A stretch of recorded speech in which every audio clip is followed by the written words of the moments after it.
আসসালামু আলাইকুম। চলুন দেখে নিই আজকের নিউজ। যৌনপল্লী থেকে বেরিয়ে তারা আইনজীবী হচ্ছেন। তারা ১৯ জন অল্প বয়সে বিক্রি হয়ে গিয়েছিলেন যৌনপল্লীতে।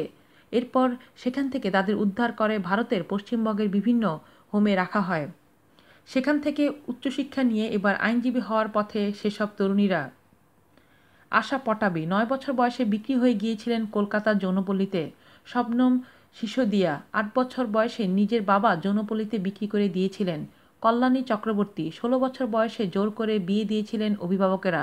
স্বামী নিজের বন্ধুদের সঙ্গে তাকে সহবাসে বাধ্য করেছিলেন দিনের পর দিন।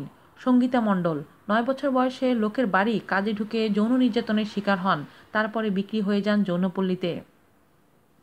১৯ জনেরই ছিঁড়ে খুঁড়ে যাওয়া শৈশব কৈশোর, ধ্বংস শরীর ধ্বংস মন, তবু ইচ্ছাশক্তির সঙ্গে তীব্র লড়াই করে ঘুরে দাঁড়াচ্ছেন তারা।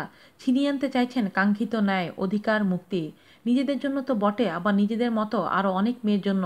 বার্তা দিচ্ছেন যারা তাদের মতো অসংখ্য মেয়েকে অন্ধকারে ঠেলে দিয়েছে তাদের আর রক্ষা নেই। তাদের শাস্তি দিতে সব রকম প্রস্তুতি নিয়ে যুদ্ধে নামতে চলেছেন ওই মেয়েরা। যৌন অত্যাচার থেকে উদ্ধার হওয়ার পর এসব নারীদের ঠাঁই হয় পশ্চিমবঙ্গের বিভিন্ন হোমে। সেখানেই নয়া জীবন শুরু। দাঁতে দাঁত চেপে পড়াশোনা করে ভালো নম্বরে উচ্চ মাধ্যমিক পাশ করেছেন, স্নাতক হয়েছেন।